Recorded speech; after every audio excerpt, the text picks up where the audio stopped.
Welcome to the Iron Self podcast, where we jump into health, fitness, mindset, and becoming the best version of yourself. Today with your hosts, Mike and Kaila Minion. Hello and welcome back to the Iron Self podcast. Today we're going to be talking about the power of the mind. So let's just do a quick little recap as to what we chatted about last time. So we really got into our priorities and where we place our focus. We talked about that Cherokee wisdom story. So where we place that focus is, essentially which wolf you feed is the one that you're going to get the results with. So that really comes back to your priorities. What priorities are you putting forth? Where are you placing your focus around those priorities? So that's actually a great spot to start for today, because again we're going to be talking about the power of the mind and which wolf are you feeding. So that's a beautiful segue into the power of your mind. So the power of which wolf are you feeding? Are you going with the positive side or the negative? Exactly. And so when we talk about the power of the mind, we want to give you so many references as to just how powerful your mind really is. So much of your reality is created in your mind, and that story that we're telling ourselves, the thoughts that we're having. I mean, we have billions of thoughts every single day, and how do we better control those thoughts to get us to our goals, to get us to that vision, that ideal life that we truly want? So one thing that comes to my mind when I think about this is the quote from Henry Ford. So Henry Ford, obviously the guy that came up with Ford, like vehicles. But he is quoted saying, "Whether you think you can or you think you can't, you're right." And that lends way to exactly what we're talking about today. The power of that thought, and just how you can change your reality by what you believe or perceive to be real. So one of the first examples I want to give is from an old, it's an old science, well, not science. It's an old tale about a guy that had cancer. Not a tale, it's a true story about a man that had cancer back in 1957. And this man was given days to live. He had tumors that were like the size of oranges. And, he heard about this miracle serum, this drug. It was like a horse serum, actually, that was specifically made to reduce this type of cancer. So he begged his doctor for days to get this serum to try this out. So his doctor says, "Yep, for sure, we'll give it to you." Gives him this serum, and within days, this man's tumors literally shrank. They said it was like they were a snowball on top of a heater, like just melted right away. And so everything was good. Well, a couple days later, he had found out that, or he had read or heard that this serum actually didn't work. It got debunked. Well, almost right away, this man obviously hears this and it starts thinking that, okay, well, this doesn't work anymore. The tumors actually came back within 2 to 3 days, I think they said in the paper. Now, his doctor thinking, okay, well, the power of mind was crazy, so we're going to try this again. So his doctor says, they actually just came out with this new serum that's up to 2 times more powerful than that old serum. 100% it works. And he injected him with it, and it was just water. So he literally just injected him with water, and again, the tumors melted away on this man. So, mind blown, everything's great. He's out of the hospital two months later, and he's reading a report in a newspaper about how this serum was 100% debunked. So all of a sudden, his level of his perception went from this works to all of a sudden, oh no, this doesn't work. And then 2 days after reading that article in the paper, he actually ended up dying because of the tumors came back aggressively. So that really comes back and shows you the power of your thoughts and the power of what you believe or perceive to be true, right? And when we talk about that, we look at something called the placebo effect. So the placebo effect is essentially, you can see this in lots of different experiments, but a lot of the time it's like a sugar pill that's been given, and they want to see almost like a control situation. Does the placebo work just as good as these other drugs or these other courses of treatment? So there's a couple studies out there that really talk about the placebo effect. I mean, by a couple, I mean like probably thousands of studies out there that talk about the placebo effect. But one that comes to mind, and Mike and I were actually like trying to find this study, this article, because we read it a couple years ago. You think we could find the article, not to save our lives, but essentially from what we both could recap and remember, it was a study that was done in the early 1900s, I want to say around the 1940s or so. And it was done over in Russia, actually, because at the time it wasn't considered ethical to do it in the United States. And so what they had done was they hypnotized these patients and they said, you know, we're going to burn you with this sword that had been in a fire. And what they did was they took this ballpoint pen and they just like tapped the person like on the hand. And what they found was within, some were immediate, some were a little bit shortly after, these people began to blister or burn from where they had been touched with the pen, simply because the mind had told them that they had been burned. But in reality, they actually hadn't. So while we couldn't find this study, what we did actually end up finding was that this study was actually replicated several times in the 1970s. So there were some in the 70s that they did. The two that I found, anyways, and when we were looking, were some were done with pennies or coins. They told them they were heating up these, like superheating these coins, put them in their hands, and exact same thing. They were getting blisters. And then the other one that I found was that they said it was like an iron pin, and the exact same thing. They grabbed them out of grabbed them from what looked like a hot fire, and then touched them to the skin. And it created again that burn on their arm. When in fact all the objects were cold, and I think the stat or something on that was something like 90% of these people blistered. So we're talking a 10% of these people didn't blister. That's some pretty crazy statistics. Mm-hmm. Now I want to play a little bit of devil's advocate when it comes to the placebo effect, because I want to look at it from another light. Because does the placebo effect work? Yes, 100%. But does it work 100% of the time, every time? No. And is it better than maybe other treatments out there? Not necessarily. So I was recently reading The Body Keeps the Score by Bessel Kolk. So it's really a book about trauma research and trauma recovery. But in it, he talks about EMDR. Now, I can never remember what EMDR stands for, but essentially it's eye movement therapy that helps with trauma recovery. It helps with actually a lot of different things in the brain, but it allows you to essentially experience situations from your past without having that feeling and going into that fight or flight standpoint. So they're talking about the placebo effect in regards to EMDR. And so what they did was they had 88 patients. 30 of them received the EMDR, so the eye movement therapy.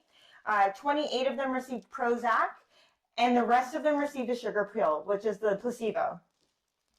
And what they found was that the people that took the placebo, well, 42% of them felt improvement of some sort, which is kind of crazy to think that just by simply telling somebody that power of thought, that power of suggestion, that, hey, this is going to help you feel better. 42% of these patients did actually feel better. And so then what they found was that the Prozac did actually do a little bit better than the placebo, but only what they say is when you take medication, it's only a 5 to 15% increase. So, and they state that right here in the book. It says when drugs work, they add an additional 5 to 15%. So it is beneficial, but is it that much more beneficial than the placebo? Not necessarily. And what are the side effects? And what are the side effects? You know, like, yeah, what else is coming along with this? And then what they showed was that EMDR was superior to that. But I mean, in relation to what we're talking about, in relation to the power of the mind, that doesn't necessarily play a role. But it just goes to show that, you know, it just simply suggesting to yourself that you can get better, or suggesting to yourself that you can do something, that you are able to do something, that you actually become to believe it, and you become almost better at it. So then one thing that I like to think of is that how you can use this to your advantage, right? So it's great to know that, you know, you can help control outcomes by using just your mind, right? So when we look at it like this, it's almost like the law of attraction, right? So it's like what you place your focus on is what you're going to get out of a situation. So I don't know if you've ever been late for. I know you've been late for everything. I like to be late. But for anybody who's listening, Kayla's notoriously late. But maybe it's because she's always thinking about being late. No, she doesn't ever think about being late. It's probably because I'm thinking about maybe I should be on time. Yeah, and I'm placing shoulds on myself. She's shoulding all over herself. But my point is, wherever you place your focus kind of creates the reality around it. So if you have this perpetual thought that you're going to be late or you can't be late, or you're focusing on the word late, 9 times out of 10 you're going to be late. You're going to hit every red light. You're going to get stuck behind the slow car. If you are placing your energy and focus on how you are on time, notice not thinking you're going to be on time, but that you are on time, right? That you made it to your appointment, that you know, however you want to do it in a positive pretext there, that's how you start to create that change, right? Your mind will perceive it as real, and then you're going to start spinning towards that instead of just spinning out.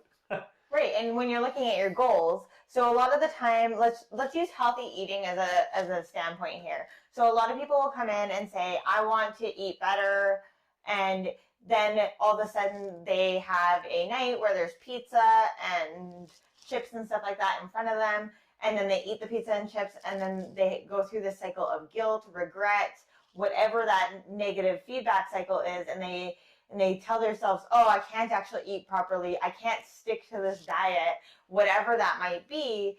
You know, that really spirals away from your progress. Whereas if they simply went into it with that growth mindset idea of, I can have pizza, I can have some chips, but maybe I'm not going to, you know, eat the entire pizza or the entire bag of chips. I'm going to have some. I'm going to enjoy it. This is part of my life. This isn't necessarily a diet. This is what I include into my life. You actually will see more success because you're not going to go through that negative feedback loop and that belief that maybe you can't do this. When in fact, you are strong enough to do this. You can do this. You can have a piece of pizza and lose weight. You can have a piece of pizza and hit your health and fitness goals. You know, at the end of the day, food is really meant to be enjoyed. That's how we have it in our culture, right? Yeah, and again, that's really powerful because it is how we create our success, right? You again, Henry Ford, whether you think you can or you think you can't, you're right. So if you have the mindset of, I'm not going to be able to do this, and you keep telling yourself a story about how you can't do something or how you're having such a hard time hitting this goal, you can't do it, you're never going to do it. And so many people get stuck in that cycle. If they have one setback, they allow that to create their whole reality around the situation instead of just saying, okay, I had a setback. You know, I ate something I shouldn't have. I missed one workout. I did this. But that's okay. I'm going to pick myself up and keep going because I am going to be successful, because I am going to hit my goals, and I am going to be the best version of myself. That's the difference between feeding the wolf that is on the negative side and feeding that positive wolf. Well, and when you're looking at this and you want to come at it from like that growth mindset opportunity, it's like you want to make sure that you are consistently putting your focus and your energy towards what it is that you do want to achieve. We have this inner critic, right? Our inner critic, a lot of the time, we feel like they're trying to make us fail, but they're actually helping us. They're trying to help us succeed.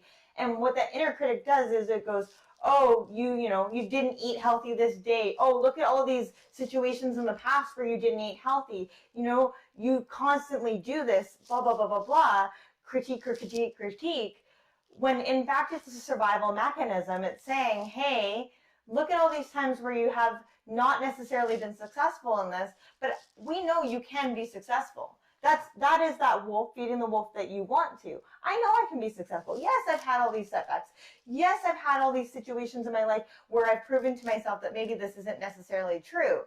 But I have that opportunity to change that. I don't have to be the story that I've always been. I can choose to be different. So when we look at fixed versus growth mindset and involving that inner critic into helping us adapt that fixed versus growth mindset. So before we dive too deep into this, what is a fixed mindset, Mike? So your fixed mindset is like your black and white thinking. It's all in. If it's not 100%, then it's 0%, right? So you fully believe that if you if you're not 100%, then you may as well not be doing it. Right. So I'm either eating healthy or I'm not eating healthy. I'm either exercising or I'm not exercising at all. I'm not half-assing the situation. Okay, so then what's your growth?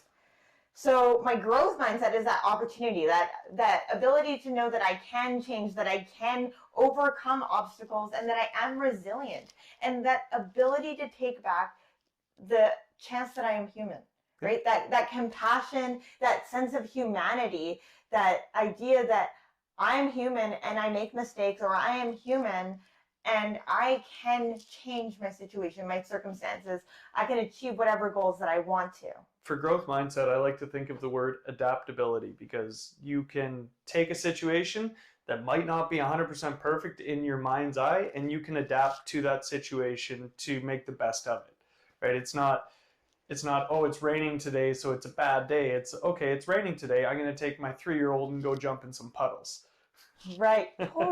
Totally. So when we're looking at the power of the mind and that growth versus fixed mindset, that inner critic, that idea that we can have that placebo that we implant into our lives to achieve our goals, to achieve our ideal life.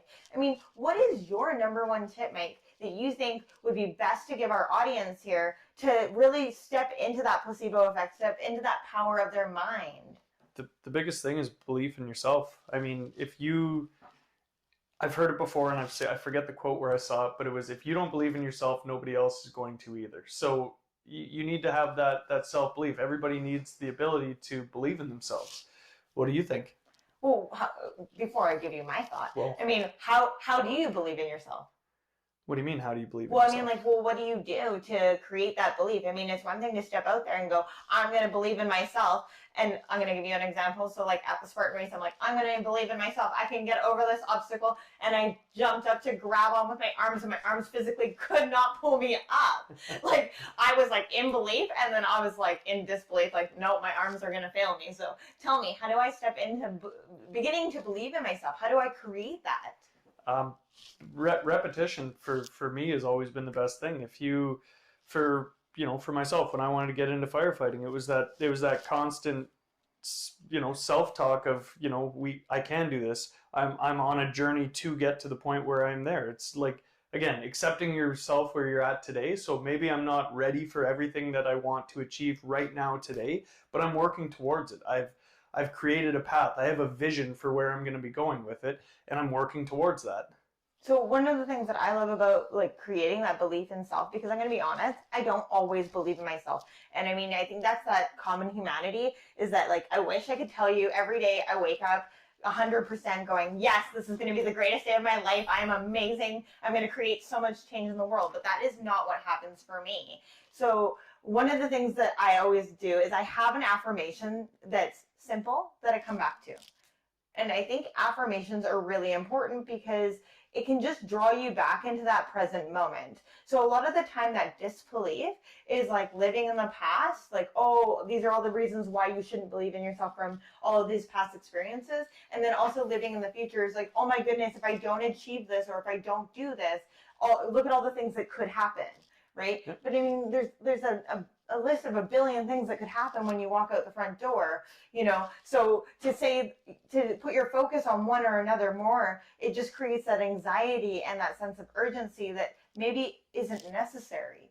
So my one affirmation that I always come back to is I can and I will. And I often will use this when I'm exercising or when I'm running, because running is not one of those things that naturally comes to me. I wish it was, but it just isn't. And so when I'm running, I'll give myself benchmarks, and I will say to myself, I can and I will, I can and I will, I can and I will. And sometimes it'll come out loud. Like, it's not always in my head. So that is helpful. Also creating belief in the present moment, right? And so like I said, living in the past or living in the future, like how can you bring yourself back into the present moment? Take a breath and just find a reason why you can believe in yourself right here, right now. Yeah. Look at everything that you've done to get to the point where you're at. So again, you might not yet be living your ideal life exactly where you want to be, but look at all the steps you've taken to get where you are already. You've already overcome so many obstacles in your life, regardless of if they're huge or smaller obstacles, everybody's overcome obstacles in their life, whether they like to acknowledge them or not. Because I know a lot of people are like, well, I haven't been through a lot, but then they start going back. I do this with clients, and they start going back and they're like, holy, I've actually been through a ton, and I've overcome all these obstacles, right? So start remembering all the things that you have overcome to get to where you are.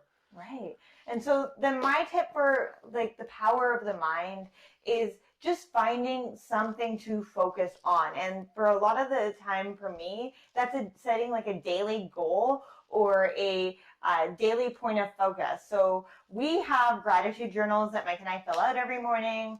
And one of the questions says, you know, what are you going to do today to make today amazing, or something along those lines. It's much more eloquently said than that. But when I'm filling that out in the morning, and I realized this the other day, sometimes I'm literally writing a list of like things I have to do today. And it's not like, you know, like, how are you going to make today amazing? I'm going to respond to clients. Like, is that really going to make today amazing? No. But what is one thing that I can do? Well, I can show up and be more present with people. Yeah. That's going to make today amazing. That is going to help with my belief in myself that I can show up, that I can do this. Maybe to make today amazing, I'm going to commit to one thing for me. You know, what is that one thing that you're going to commit to for yourself? Is it 10 minutes? Is it 5 minutes? Is it a half an hour? You know, is it getting your workout in? Is it making sure that you're getting enough, you know, nutrients in the day? What is that one thing that you can commit to? Is it just being kind to yourself for once? Well, and for me, that's one thing that I've been really working on, is that sense of compassion, right? And I feel like when you find compassion, you believe in yourself a little bit more, because compassion means that empathy, right? We empathize with other people all the time. You know, somebody tells you their story, and you kind of have that sense of empathy for them. Empathy is taught. It is not something that naturally comes to people. So when we create that empathy for others, we also need to learn to create that empathy for ourselves. And for me, that really helps with my own self-belief. Is like, you know what? I'm not perfect. That's okay. And I'm okay not being perfect, but I am making strides each day, or every second day sometimes, towards being the best version of myself. Yeah. So really, I mean, the power of the mind, find something to focus on, find one reason to believe in yourself, something that can help you step into that growth mindset. You're not stuck. You can grow, you can evolve, you can develop into exactly what you want to be. You can achieve whatever it is that you want to achieve. And again, the power of positivity can't be understated here. I mean, if you are stuck in a negative mindset all the time, you need to take a step back and start writing down what you're grateful for every day, because there are things in this world, in your life, that you should be grateful for. And I guarantee when you take an objective look at it, you will be grateful for a lot of things in your life. And switching from that negative mindset to that positive mindset of abundance and growth and development is so important for everybody. And when you start to practice that gratitude and looking for the good in your life, you're going to notice more good. And when you focus on the good, the bad simply falls away. And you begin to really appreciate things. And it could be anything that's really big and grand to anything that's really small. I mean, you might start with your daily gratitude. Maybe, oh, I'm grateful for, you know, clean drinking water. I'm grateful for coffee, a roof over my head. I'm grateful for, you know, my family, whatever those things are. But then when you take a little bit of a dive deeper and you start to realize the things in your day that you become grateful for, the things that show up in your life, and then you're like, wow, I'm really grateful for that. Or that was really a gift to be able to see that or experience that, to be part of that. I mean, those are the things that start to draw that happiness into your life, that start to draw that more positive thinking. So begin to look for the positive, and you'll draw more of that into your life. And that comes with that law of attraction. Exactly. So we're going to end this episode, and I just want to say thank you so much for taking the opportunity to listen to today's episode on the power of the mind. I hope you learned something.